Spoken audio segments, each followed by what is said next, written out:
This show is sponsored by MidasResources.com, your trusted source for precious metals since 1996. Call Midas today at 1-800-686-2237. Good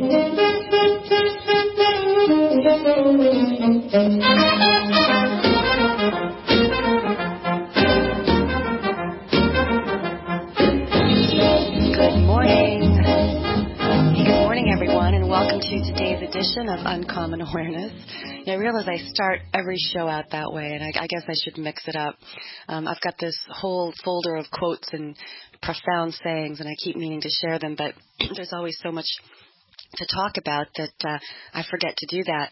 I do want to make the point that this is Desert's last show of the week. He will be back on in the future because as far as I'm concerned, he's given us an awful lot to think about, and whether we agree with his synthesis or not, clearly he has taken on a task in his life of helping us.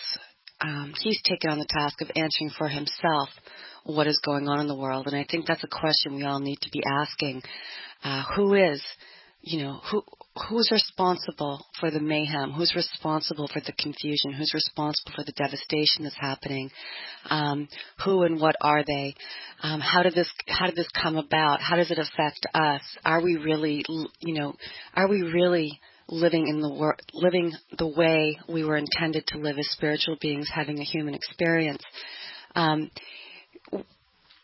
It really comes down to asking the right questions and then taking responsibility for pursuing the answers to those questions for ourselves.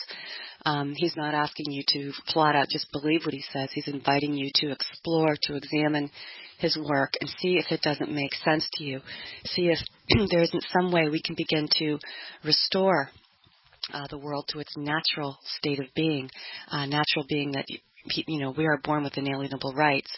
So I don't want to take up too much time. What we intended to do today was give him the first hour to give us an overview of the important points made this week and how they weave to tell the story of forbidden history.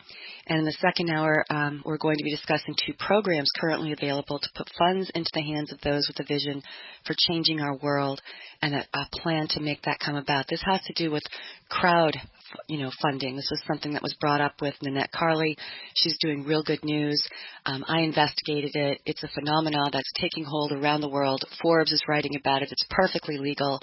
And this is what people are doing. Instead of relying on institutions that have become nothing more than fronts for top-heavy administrations and lining the pockets of these administrators, people are finding a way to fund projects that can make a difference in our world today. So we'll be talking about that in the second hour. But with that being said, good morning, Desert. Good morning, Lorraine. It's been great dancing with you this week. I sure appreciate it. It has been a bit of a dance, hasn't it?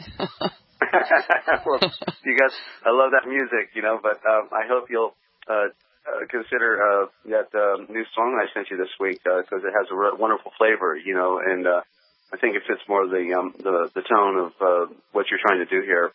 That's right. No, it's a beautiful song, and I did send it to GCN, and I sent it to, but I did get a reply back that we have to make sure that we're not violating any copyright on that. Yeah. Oh, well, certainly, yeah. But nonetheless, the one thing you said before you got into the second hour information was, that possibly I can't hardly quote you now, but you said something about changing the world, and I want to emphasize that the only thing we have power over and the only thing we can change is the inside. The outside is bigger than us. The nature of the world is darkness. The nature of the world is not light, but there's light hiding in people. And as I said, the first book, if we read it correctly, what I just said can be seen to be true because as the night reveals the true nature of this universe is black, and there are just simply little points of light that generate enough heat and information and energy to resonate throughout the cosmos and the darkness. People are probing through the darkness to find the light. The Freemasons, their mantra to their Baba, the Grand Poobah, is, "What do you want, my son?" And they're supposed to say, "Oh, well, Baba, I want more light. Please give me more light." And, okay, let me give you a little more light, Bubba. Here's another false token. and their whole idea of light is all darkness because they've been lied to, and everyone is lied to. And that is the nature. So the nature of this world is the lie. I was thinking when I was getting ready this morning about, the classic saying I've been hearing this thing about it is what it is. In fact, we used to say that when we were kids as hippies. We used to say what it is. And right. But what it is what it isn't. Right. And I've had other people on the show that have made that point. What you just made really eloquently. They say if you want to change the world, you start by getting to know and right. to work with your own soul. Right. And that's where right. Sorry, go ahead. No, I think you made that point, but see, that is, we do have to first familiarize ourselves with who and what we are. We have to form our connection to Source. We have to develop our soul. Yeah. And the world will change as a consequence if enough of us do that. Well, we can have an effect on the world. The world won't change, okay? The world is the way it has always been, Lorraine, okay? It has never changed, okay? From the day Cain hit his brother over the head because he was jealous, the world has been the same. That's the nature of the world, okay? So the one we change is the self. Now, someone did have a great effect in history on because he changed himself, and it was found in the book of read it in the Fox's Book of Martyrs. When I was in the hole I had spent half a year of my life in what we call the hole, 3 months stretch at my request. But normally they don't let you in there for more than 30 days. But it was a far saner place than where they were putting me with all the rats eating on cheese. But in the Book of Martyrs. Then there was a story about the last gladiator fight. And so one of the followers of Yeshua, apparently in the stands at the time, this would have been around circa 250, maybe, as late as that, circa 250, just before the Roman religious state really began to crop up and blossom. And so in one of the Colosseums, whichever one, I don't know for sure if it was the big one, may have been. And so, like the mayhem and all the blood shedding was, kind of fading out, getting old, the what do you call it? Like the wrestling, and so there's a gladiator fight going on, the two guys dueling with swords. And so one guy jumps out from the stands and comes onto the field and runs up to them and says, "My brothers, why are you two fighting? Don't you know that this is wrong? That you need to just put your swords down and be at peace and not fight with one another?" And so one of these guys stop and look at each other, and then one of them shrugs and he just takes his swords and he runs the guy through. And so he's they're bleeding to death, of course. And this is the follower of the way, of the pure way. And so then the other guard or the other gladiator slays the one who slays the Christian. But that goes on record. That very moment goes on record as actually having been the last gladiator fight within that arena.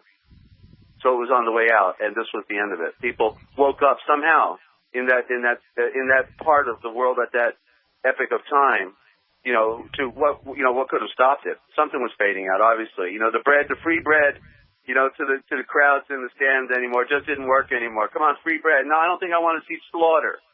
I don't think I want to see mayhem anymore. I don't think I want to bite into the BS of blood and mayhem on planet Earth. But you see, that's the nature of the world. But you can have an effect.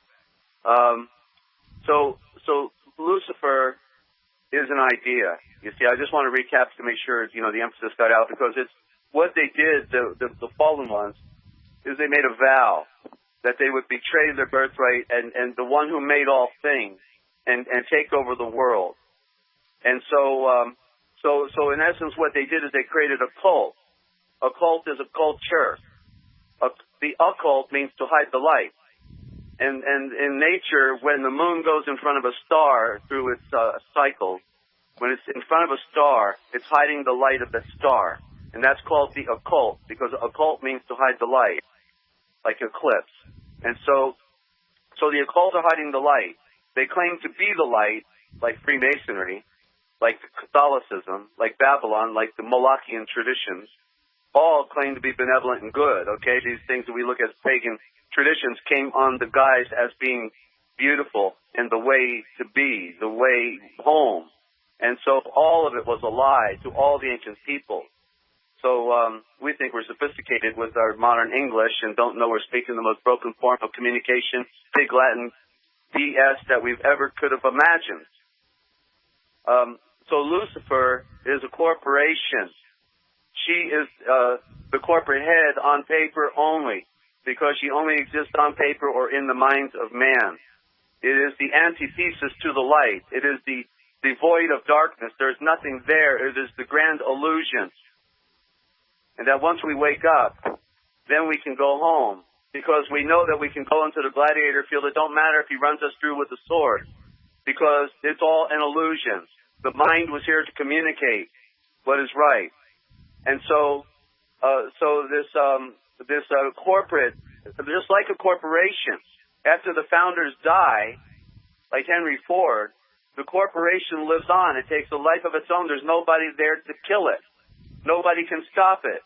It suddenly becomes something we never thought it would be. And so the corporation goes on. And so it's a linear tradition that has passed it down, the serpent cult. Just like, we hear about, snake oil. Well, the truth was, snake oil was actually a medicine. Snake oil was actually some of the most superior medicine, just like hemp oil, on earth. And they didn't want us to know that their medicine, for the body, which is another serpent, one serpent for another, is medicine. Like. And, but anyway, I don't want to go down other trails. There's a metaphor, symbolism for you. You see how to read it.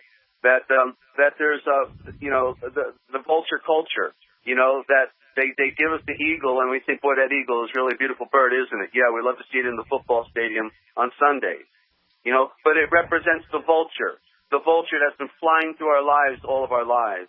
It's a corporation. It's an idea. And it only lives in the minds and the hearts and the hands of people. They are the ones instituting the idea of I can do wrong, of I've sold my soul to the sacred vow that I will, like the Jesuit vow. How unbelievable! I should have got my dictionary and read it. The Jesuit vow. It's probably too pitiful to read on the air. That they would sell their soul and mind to an idea and do whatever they are told to do. The captain of the Titanic was a Jesuit adjutant. He was ordered to take the ship down, full steam ahead, 8 warnings, slow down, hit the side of an iceberg, straighten it, not hitting it straight on, which you would do with the ship, but make sure he straightens it like a tin can on the side, so we'll go down with the wealthiest man of America, who would have been the last buffer between communism and banking, because they would have stopped the communists from coming. All right. I know you can hear the music. Okay. I hate to cut him off when he's on a roll, but we do have to take a break. Okay.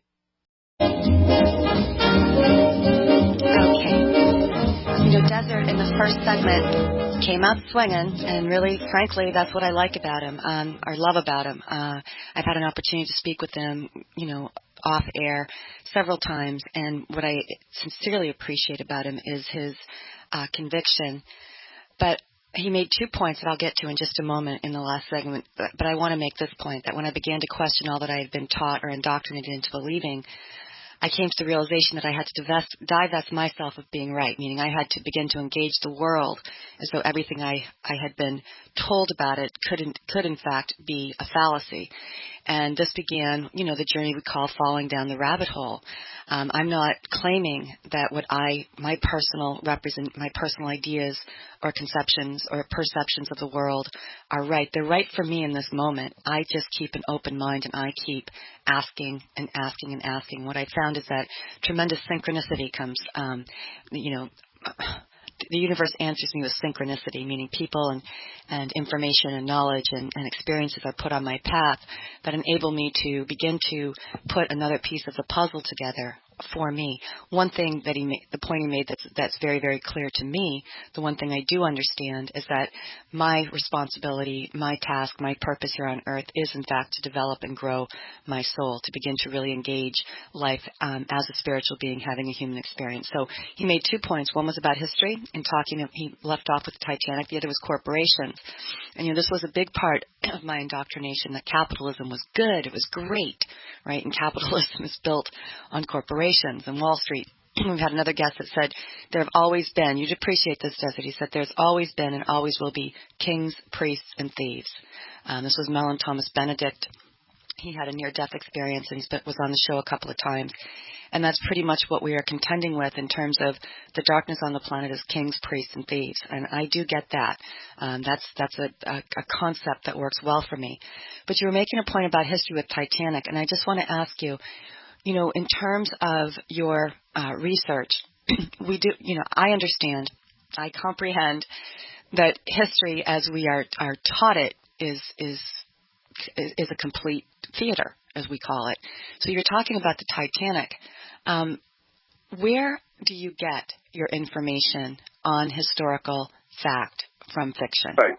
Okay, well, the benefit of my Titanic knowledge is credited to Bill Hughes, who wrote the book The Secret Terrorist and The Enemy Unmasked, 2 short books that will fit in your back pocket that are jam-packed with the substance. So a small book tells the greatest truth. And Bill is a minister in his own right, and he travels the world speaking. And so I used to interview him on Wednesday nights for 1 hour on, I can't remember the name of the program now. But anyway, so I've got several years of interviewing greats, other greats like Bill Hughes, like Ted Pike, who was on the front line of the hate law crime bills and all of that. Anyway, but I don't want to, I want to go back in line because I got a trail to go down here and I got to cover, so make sure I get this out. So we need to know the true nature, the true nature of things. Okay. And I'm trying to convey the true nature of the beast system. Okay. She is Luciferian. And you see, she can only die if the people who support it were to stop supporting it, and the people or the people who actually run it would die, because they'll never die to their cause. Their cause is firm. They took blood oaths. They shed blood. They spilled their own blood. They are blood drinkers, and it's a bloodline, and it goes back to the beginning, and it's Aryan. Any other culture that's being used by them is being used by them. That's all. And I'm going to cap it off with what is evil, because you posed the question, but the answer never came when we defined the word. So we'll define that word at the cap off on this. But I want to go back now to the ancient, because I want to give people an idea, a view of these people. Remember, they hide behind the priesthood. So the prime priesthoods other than the Brahmic itself, was in Tibet, where they kept the secret lords. And so, but all these cultures have evolved into something other today than what they were before. So none of them are stable and look what they, like they used to be. But here's one of the best examples I ever thought I've read of what these watchers would be like in their nature. And it comes out of the book, actually, by David Childress, the Vimana aircraft from ancient India and Atlantis. And it's just a short blurb on page 23. The great Chinese philosopher Lao Tzu often talked of the ancient ones in his writings, much as Confucius did. They were wise and knowledgeable earthly beings that were as gods, powerful, good, loving, all-knowing. I guess we'll have to try it again on the other side. Yeah, we'll try to get on the other side. I'm interested in this Lao Tzu. I've read a lot of what he's written. I wasn't aware of this one, though, and you'll have to repeat the name of that book. Listeners, we'll be back in just a few moments. Thanks for being with us. Code PLOW.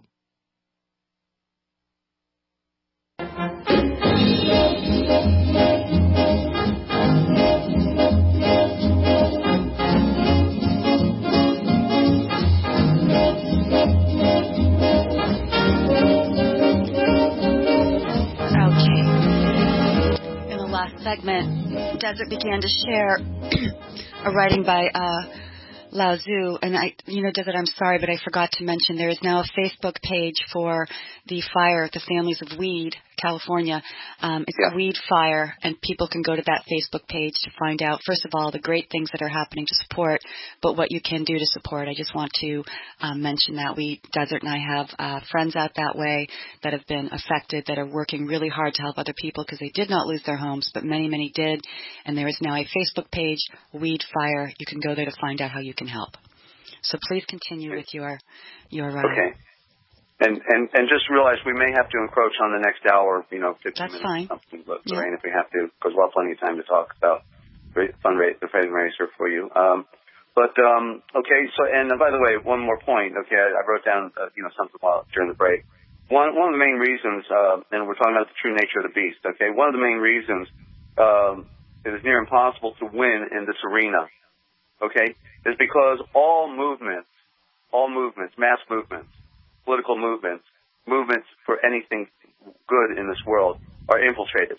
They, Illuminati families, which are generational and big, they infiltrate all things. They are in all things in our society, and they're good to go. There's more of them now than there ever has been, in fact, you see, and that's the problem. So as my intelligence officer friend, double agent, turned out to be, had once said, any group bigger than 3 people has been infiltrated, and there's truth to that, and that's it, you see, because how do you work against secret agencies, secret societies? How can a free society, you see, my quote ultimately became, it is impossible to have freedom and free societies at the same time, because the secret societies are the occult darkness, and they are the underworld, and they are the mafia, and they are the criminals, and they're the ones doing all the drug trafficking. They're the ones orchestrating all things.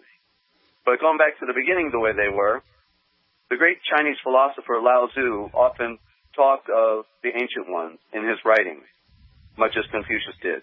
They were wise and knowledgeable, earthly beings that were as gods, powerful, good, loving, and all-knowing, supposedly. That's the front. They're on an agenda.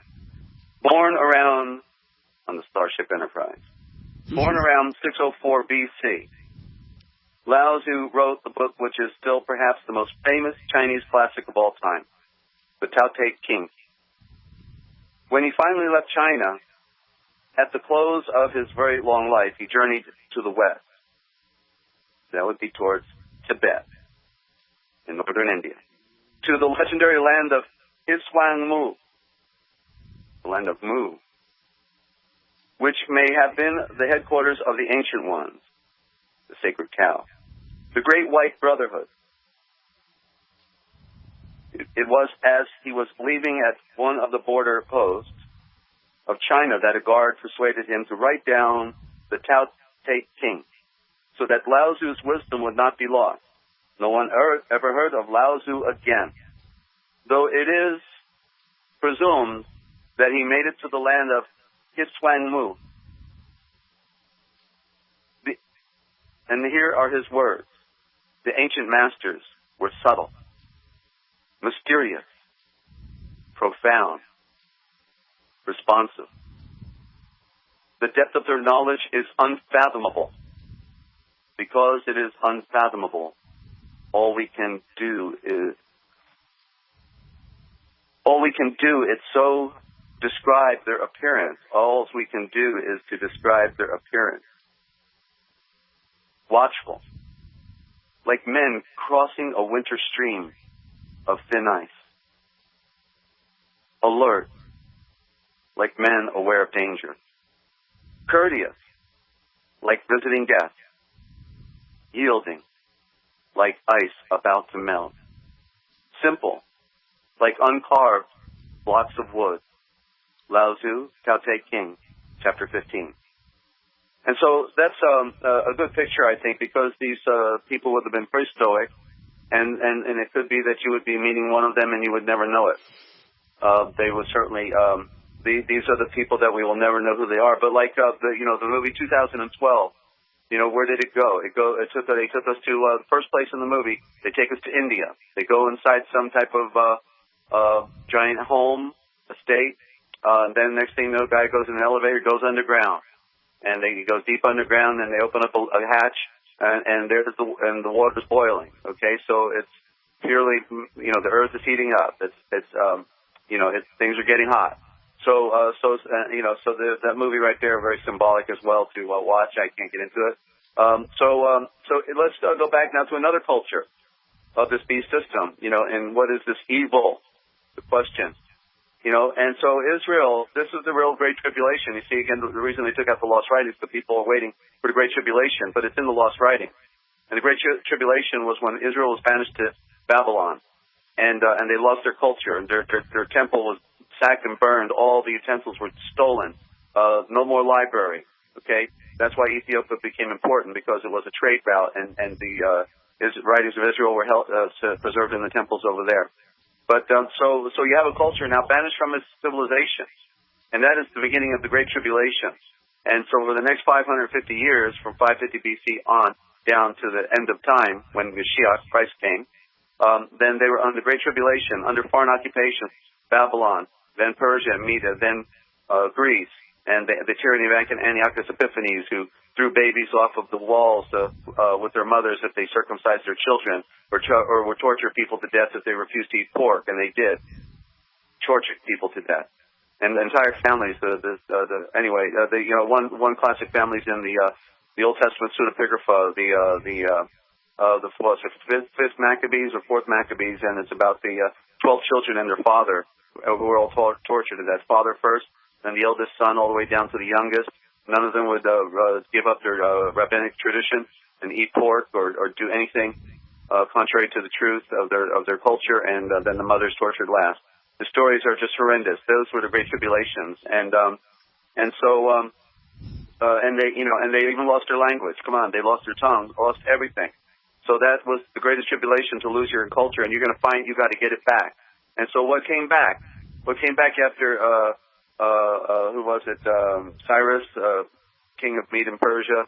I believe it was under Cyrus. He let Ezra go back to the temple, and but when you read the Chronicles, or one of the smaller books in our Old Covenant, I think it's Chronicles, but it may be a different title.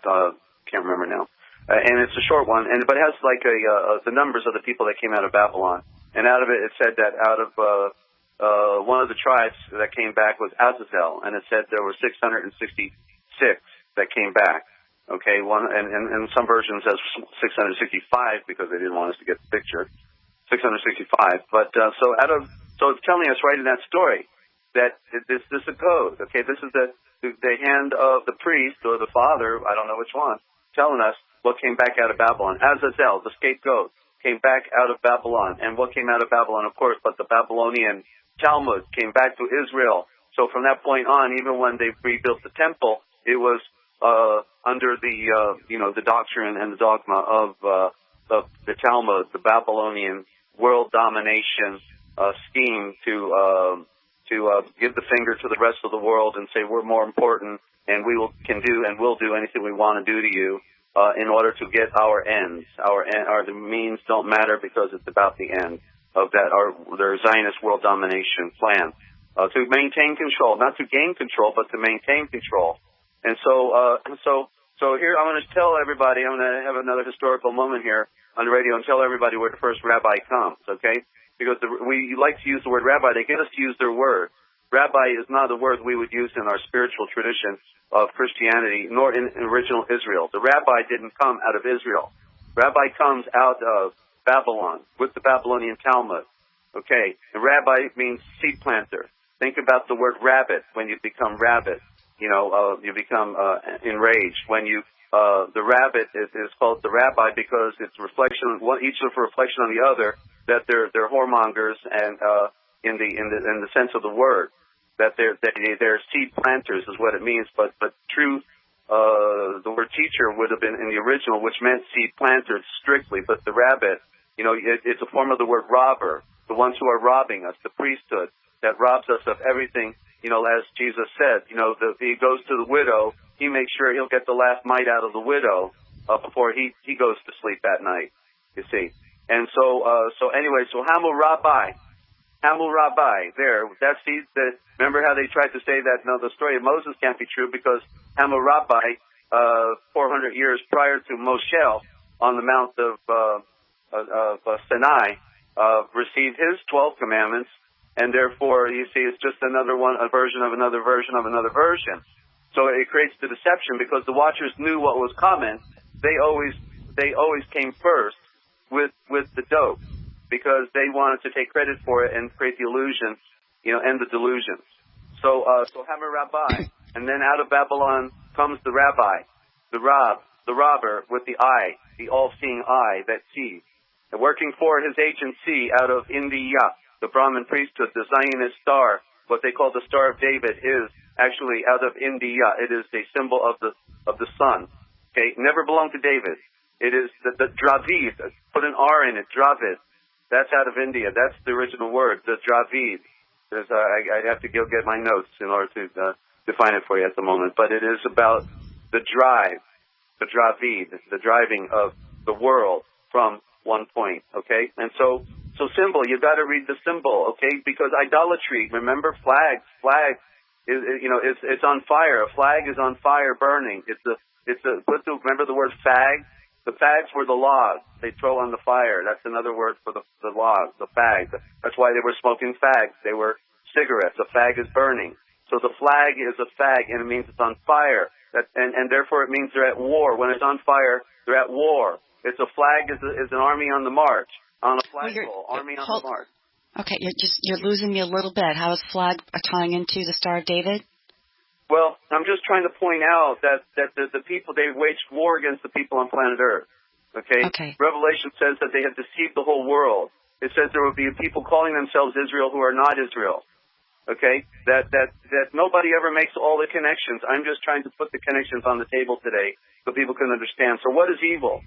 Okay? It is in the Word. Okay? It's simple. It's just like, you see, another point I needed to make. It's never about good or evil. Let's first pose the question. Is it about good or evil? No, it's not. It's about because you can't get the picture of good, you can't get the picture of evil because it's an esoteric thought. But if we bring it down to the symbol, it gets real easy. It's about light and darkness. Light and darkness. Right. And then we'll talk about it when we get back. Thank you. Thank you, listeners. Taking our last break at the first hour. We'll be right back.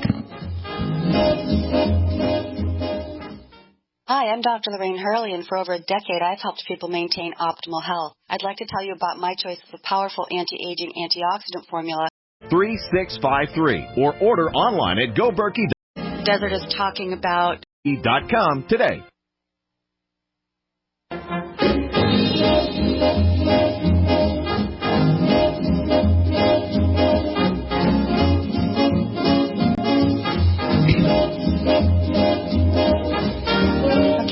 To wrap up the first hour, and Desert is talking about, there is no good or evil, there's light and dark. Desert, I understand well, I comprehend well what you're communicating, that good and evil are constructs, but the reality is that there is only light or dark. Right. So, and it leads. And the void, and it's void. The darkness is void, and that leads to the blindness. They're synonymous. Can I jump in, or did you want to finish the point? No, go right ahead. Jump in. All right. So I take you to a quote, because unless we can know the heart of words, one cannot know the heart of man. It's a quote I've adopted. I can't remember who wrote that.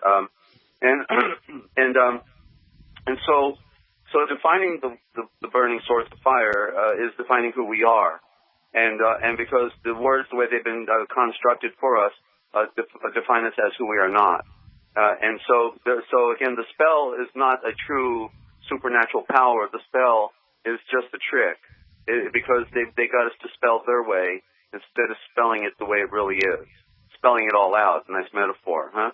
And so same with Adonai, okay? Because Adonai, they say that once like the priesthood says, we were looking out for everybody, of course, We by the way, we took out the sacred name, Yahweh, however you want to pronounce it.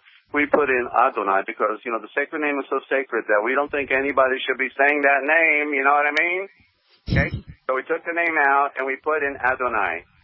Excuse me, okay? I hope you like it. And by the way, Adonai is India backwards, and Adonai is also the pagan god of the Phoenicians who demanded blood. Rather interesting switch out, wouldn't you say, Lorraine? Fascinating, really. No, I am. And so my contention is, in the bottom line of this story, Adonai is a surplanter. The word Jew is a surplanter because they were Hebrews and there were Judeans, but there were no Jews in the original scriptures. And they came around 1,000 years later, actually, the terminology from Iusus. You'll have to look at it in French and, a few of the other tongues.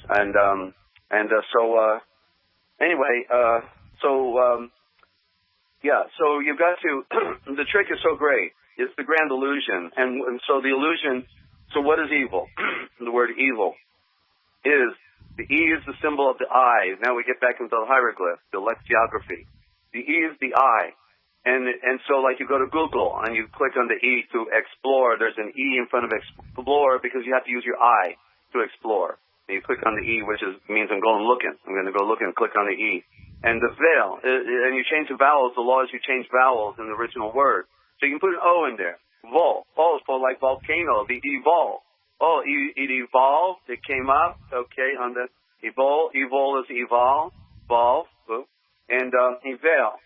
And veil is really the correct. The letter I is a true negative code. You almost want to pull the small I out of all the words, and it reveals the hidden nature of the word. I mean, this is one of the secrets. See, there's a real trickery going on here, and it is a master's art, and they did it out of the College of Abbreviators outside of the Vatican. So eval, by the Jesuit Curie, by the way, to put the cure in your eye. So the blind veil, it's the blind. Okay, they've created the blind. That's what evil means. It's the blind veil. And they put the blind veil over us. Look at the woman. Come on, they're telling you who their goddess is. She's out in front of every courthouse in America and probably around the world. And she's got a blindfold on while she's holding balances in her hand. Now, would you want someone doling out your payment on a scales while wearing blindfolds, Lorraine? No. I don't think so. So they're admitting you who their goddess is, and they're admitting that they're, if they haven't figured it out, that they're as blind as their goddess. And that's the evil, you see, because it is blindness. In other words, even when somebody knows what they're doing, and when they're doing wrong to somebody, they don't know what they're doing, right? Because even if they knew what they were doing, they would stop, right? Right. If they understood the consequences, if they understood the ramifications, if